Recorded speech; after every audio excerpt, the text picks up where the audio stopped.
que se extendiera por 5 años adicionales, porque esta medida se impuso en el año 2020, y el aluminio en particular no es todo el aluminio, es un producto particular, unas chapas con una descripción técnica muy específica, pero el arancel es del 10,8%. El que está vigente en este momento sin los derechos antidumping. O sea que no quedó al 0%, no es que se abrió por completo la importación de estas chapas. Y dentro de los argumentos que se utilizan para justificar la medida tenemos que mientras que los precios locales subieron entre un 5 y un 7%, los precios internacionales cayeron por encima del 10%. Y que las importaciones chinas dentro del periodo analizado, que es el del derecho antidumping, representaban... O sea, 2020-2025. 2022-2024 representaron menos del 3% y Aluar pasó a tener una posición dominante en el mercado superior al 90% en el periodo de la medida antidumping. Tenía un 64% del mercado y ahora pasó a tener un 90% del mercado. Fruto de la decisión de imponer un arancel antidumping arriba del 28%, alguien podría decir, Madanes pasó del 64% al 90%, Aluar, del total de aluminio que se vende en la Argentina. De este producto en particular. Que no es todo el aluminio, ni tampoco todo lo que produce Aluar en Puerto Madryn, ¿o sí? No, tampoco, porque dentro de la medida se considera que el porcentaje de la facturación de Aluar de este producto es muy bajo para la empresa. Hago mención a la empresa Aluar en particular porque fue quien pidió la apertura de la investigación por expiración y porque aparte es quien es citado en la normativa como quien tiene posición dominante en el mercado. Sí, además tiene más del 90% del mercado hoy de aluminio en la Argentina. Exacto, por lo menos de este producto que se está analizando. Hace 10 días atrás también se dejó sin efecto otra medida de chapas con el mismo argumento. Los precios internacionales y los precios locales están completamente desacoplados. Mientras los precios internacionales bajan, los precios locales no dejan de subir y en el caso del derecho antidumping de hace 10 días atrás era del 80% que se pagaba por encima del arancel. Y ahí lo que vos tenés es que entre las empresas argentinas e italianas controlaban también una posición dominante de más del 80% del mercado y un desacople muy fuerte entre los precios internacionales y locales cuando ese insumo se utiliza hasta para hacer ollas o envases para vender comida. A eso te iba a preguntar, ¿no? Uno está mirando del otro lado y dice, a mí en qué me impacta esto. Cuando uno está mirando la cadena de producción, ¿dónde lo vemos? Y después, bueno, recién dabas ejemplos, pero ¿dónde lo vemos nosotros? Lo vemos en esto. Las chapas, el aluminio es utilizado para fabricar un montón de cosas que a veces ni nos damos cuenta, desde una olla hasta el envase donde nos venden el producto. Si el envase sale más caro, obviamente eso es costo y va a ir al precio, tarde o temprano va al precio. Entonces lo que se busca es, bueno, bajemos los costos. Si estamos hablando que el problema de las empresas argentinas para competir es el costo, si un insumo que para colmo vos no lo podés reemplazar fácilmente porque tenés una medida antidumping, está tan alto, veamos si es realmente causal, porque ese es otro tema. Hay que demostrar causalidad, que la empresa que está haciendo dumping es responsable del daño a la industria. Si no es responsable del daño a la industria, no hay causalidad, no hay dumping. O sea, ¿se puede competir con China? No, que probablemente por precio sea muy difícil, entonces, pero la competencia internacional hoy no es por precio. Si vos vas a competir por precio, te vas a quedar afuera en casi todas las cadenas de valor. ¿Es por volumen? No, es por valor. Dale un producto diferencial al consumidor. ¿Y por qué Trump juega con los aranceles para proteger la industria de Estados Unidos, haciendo exactamente lo opuesto a Milei? Porque Trump, primero y principal, que es una situación totalmente diferente, la economía norteamericana y la apertura que tuvo la economía norteamericana desde el año 1945 hasta la llegada de Donald Trump el año pasado con los aranceles recíprocos. El arancel era prácticamente muy bajo. Cuando nosotros teníamos aranceles del 35%, Estados Unidos tiene posiciones arancelarias con aranceles del 3%. Nada que ver, no es comparable. Después está utilizando el arancel como una herramienta geopolítica, pensándolo ya más como cómo hago yo para integrar mis cadenas de valor y correr a China del tablero. Es otro tipo de esquema. Nosotros bueno, no podemos misma lógica, estar. yo te diría, si terminó en abril del año pasado la medida antidumping, que la ejecute una semana después de todo el conflicto con Fatih, cuando van por Madanes, podríamos decir que hubo una revelación y entonces ahora ejecutamos lo que pudimos haber ejecutado hace 10 meses. La investigación lleva tiempo, los plazos pueden extenderse. Lo que 10 meses. Sí, a ver, la Secretaría de Industria y Comercio el año pasado sacó un procedimiento para acelerar esto, para hacerlo cada vez más rápido. Antes podías tardar más. Lo bueno que tuvo esto es que cuando se pidió la reapertura de investigación, no se hizo como en muchas otras oportunidades, que automáticamente se prorroga la medida hasta tanto se determine si sigue habiendo daño o no hay daño. Se suspendió la medida, o sea, se hizo la apertura, pero no se siguió aplicando el derecho antidumping. Muy bien. Yanina, otro de los temas es, porque yo te escucho y digo, es interesante, muy valioso, y por cierto, te agradezco la rigurosidad.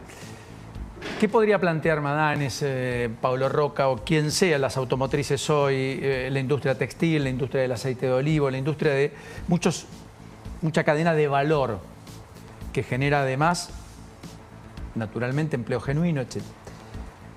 Que probablemente el aumento en el costo interno del producto que vende Aluar está muy direccionado a una inflación que en términos mensuales es lo que tiene cualquier país en el año. Costos laborales que son muy por encima de los que tienen otros países, un costo de logística infinitamente superior a lo de otros países.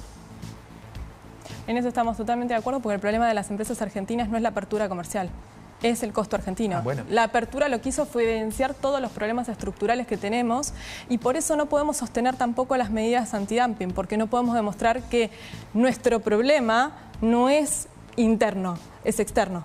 Nuestro problema es interno. Vos lo dijiste, tenemos costos laborales altísimos, no hay reducción de impuestos todavía que se puedan trasladar directamente a las industrias. Yo el otro día miraba un cuadro comparativo. ¿Cuánto es el impuesto al valor agregado en la República Argentina contra Paraguay? ¿Cuánto es el impuesto a las ganancias en Argentina contra en Paraguay? Y vos veías la diferencia. Impuesto al débito y crédito. Con la misma lógica que me dijiste, Estados Unidos no es comparable, tampoco es comparable Paraguay con Argentina. Claro, acuerdo, sí, pero ¿no? es que en otros países entiendo que ese impuesto al débito o al crédito, acá son los dos. Sí, no, pero aparte no aplican, en el caso particular de Paraguay no aplica, tampoco las cargas laborales son totalmente diferentes, es un 45% creo que está, o por encima del 45% está en la República Argentina y ellos lo tienen por debajo del 30%. Lo que tiene Paraguay es que estructuralmente tiene diferencias, pero es bastante más parecido a lo que podemos hacer con Estados Unidos. Pero sintetizó mucho la carga tributaria, digo, sí, porque acá tenemos 150 impuestos. Ellos no existe tienen el ingreso bruto. Bueno.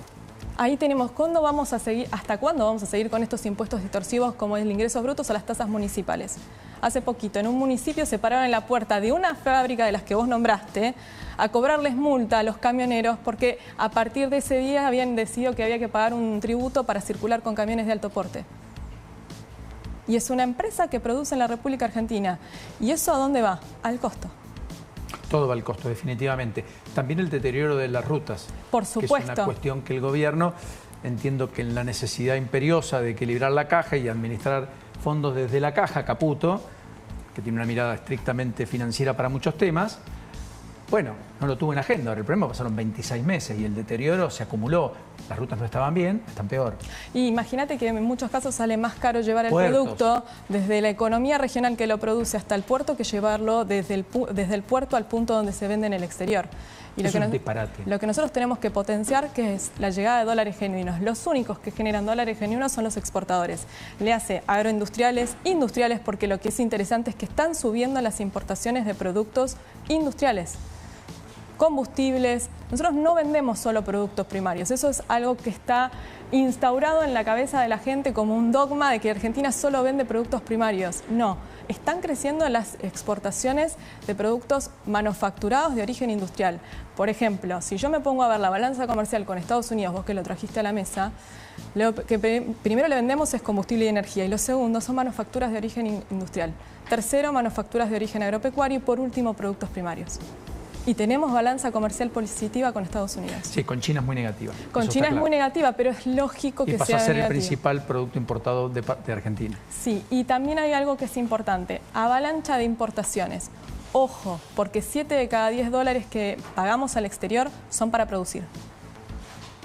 Eso siempre se tuvo en cuenta porque hay una producción global y nadie hace un producto enteramente local, ¿correcto? Siempre hay partes de componentes, vos tenés la industria automotriz, pero no hay ningún producto enteramente nacional automotriz. Eso le pasa a todo el mundo. Lo único que me parece está en discusión, Yanina, es que hay, cuando dice la huella cancha inclinada, lo que está diciendo es, me abrís rápido las importaciones, pero no me bajás rápido el costo. No me derogaste el impuesto a los créditos y débito bancario, no me redujiste el IVA, no me mejoraste el costo de logística, no me reparaste la ruta, no me hiciste un tercer carril para que vaya más rápido el camión. Me estableces la regulación para que pueda haber un bitrenes, es decir, camiones dobles, pero sin embargo no tengo dónde girar en rotondas porque las rotondas no existen.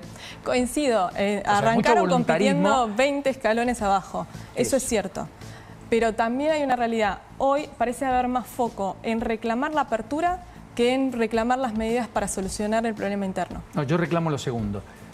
Ahora, en tanto y en cuanto en esté lo segundo, no puede estar lo primero, porque si no el que está produciendo lo asfixiás. Y el problema es que vas a tener menos consumidores al final del camino, porque vos tenés un sector que cierra acá, otro sector que cierra acá, otro sector que cierra acá. Yo no tengo tan claro que todos podamos ser Uber, estar en la app, definitivamente. qué sé yo, me parece, y además no es cómodo, no es alguno lo puede hacer porque es un complemento, pero yo creo que no es lo mismo la estabilidad laboral con un propósito, con la idea de un ascenso social en términos de crecimiento, fruto del propio esfuerzo. ¿No es cierto? Me parece. La apertura comercial era necesaria por una cuestión de controlar la inflación en el corto plazo para permitir. Y aparte porque hay una realidad.